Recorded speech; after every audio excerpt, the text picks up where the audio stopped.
Bismillah, sahabat rahimani wa rahimakumullah. Semoga Allah senantiasa memberikan rahmat kepadaku dan juga kepada kalian.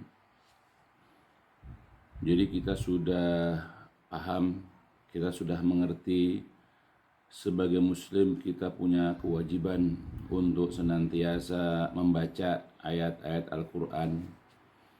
Bahkan sebahagian kita sudah mulai menghafal daripada ayat-ayat Al-Quran, ayat demi ayat atau juz demi juz.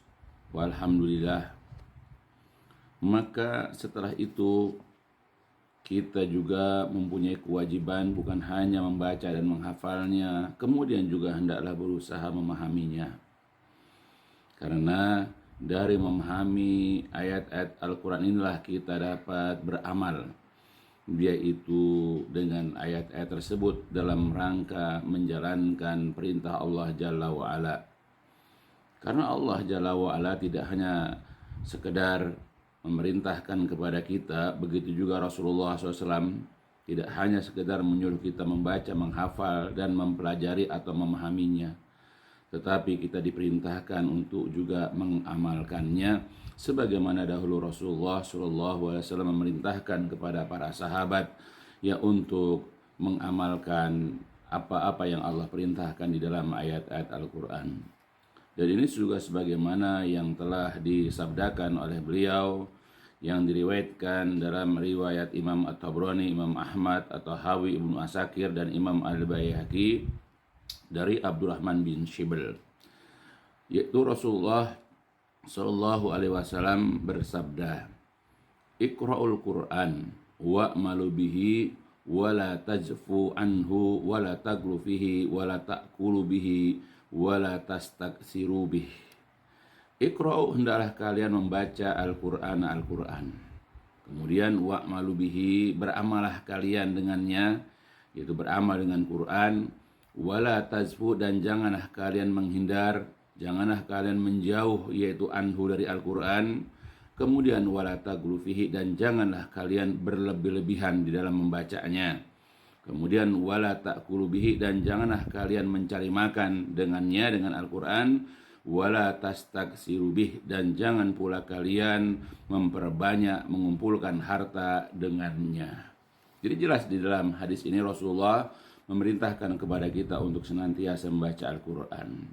Tapi yang dimaksud membaca di sini adalah membaca dengan juga berusaha memahami, menghayati, mengerti kandungan-kandungan dari ayat Al-Quran. Karena setelah itu Rasul menyuruh wa'malu bihi, dan beramalah kalian dengannya, dengan Al-Quran.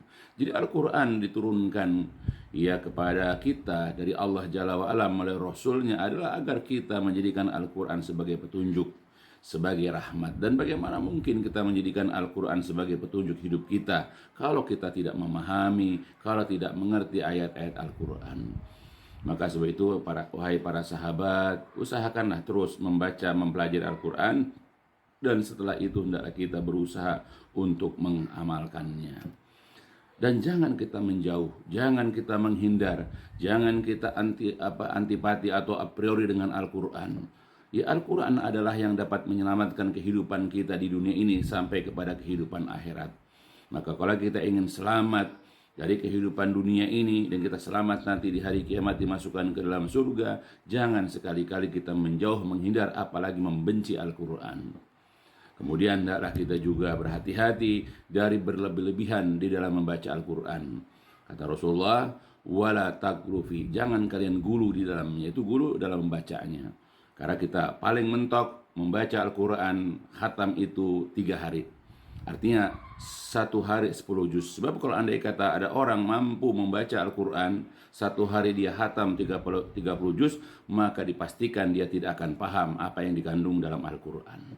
Maka tujuan kita membaca Al-Quran, ya batasnya adalah 3 hari, kita khatam Quran, ada tujuan untuk memahami ayat-ayat Al-Quran yang telah diturunkan Allah untuk kita. Ya bahkan kurang dari itu, ya karena kita tujuan bukan sekedar membaca atau menghafalnya, tapi kita berusaha memahami apa yang ada dalam Al-Quran. Apalagi kita masih masih belum paham alatnya, kita masih apakah belum mengerti ya apa yang di dalam Al-Quran, maka hendaklah kita belajar, ya kita menghadiri kajian-kajian yang membahas ayat-ayat Al-Quran dari orang yang memang ahli dalam bidangnya, orang yang paling mengerti tentang Al-Quran, dan juga orang memberikan pengajaran itu juga adalah orang-orang yang berakidah lurus, orang-orang yang bermanhaj dengan manhaj yang benar. Ya, karena tujuan kita membaca Al-Quran adalah untuk memahami, untuk tujuan kita mengamalkannya. Dan juga Rasulullah mengingatkan kepada kita, wala ta'kulu bihi, jangan kalian mencari makan dengan Al-Quran. Ya, begitupun dilarang kita mengumpulkan, menghimpun, mencari harta itu dengan Al-Quran. Jadi tujuan kita ya membaca, memahami itu untuk mengamalkan, bukan tujuannya duniawi. Ya, bukan tujuannya adalah untuk memperoleh kenikmatan dunia. Ya, tujuan kita adalah ya membaca Al-Quran adalah mencari keridhaan, mencari balasan, mencari ganjaran dari si Allah Subhanahu wa taala. Oleh sebab itu, wahai saudara-saudaraku yang semoga Allah merahmatiku dan juga merahmati kalian, marilah kita mulai ya memaksakan diri kita, meluangkan waktu kita untuk membaca, kemudian menghafal dan berusaha memahami ayat-ayat Al-Quran. Setelah itu kita berusaha semaksimal mungkin, seoptimal mungkin untuk mengamalkan apa-apa yang ada di dalam Al-Quran, apa-apa yang terkandung di dalam Al-Quran sesuai dengan pemahaman yang dipahami oleh Rasulullah SAW atau juga para sahabat, tabi'in, atba' tabi'in, dan orang-orang setelahnya. Ya, mudah-mudahan dengan kita belajar, ya membaca atau memahami, kemudian mengamalkan, ya mudah-mudahan Allah menjadikan kita sebagai ahli Quran. Ya, mudah-mudahan keinginan kita menjadi ahli Quran, yaitu menjadi keluarganya Allah dan orang-orang istimewa Allah, itu bisa terwujud kalau kita benar-benar berusaha meluangkan waktu untuk membaca, memahami, dan mengamalkan Al-Quran. Amin ya mujibas sa'ilin.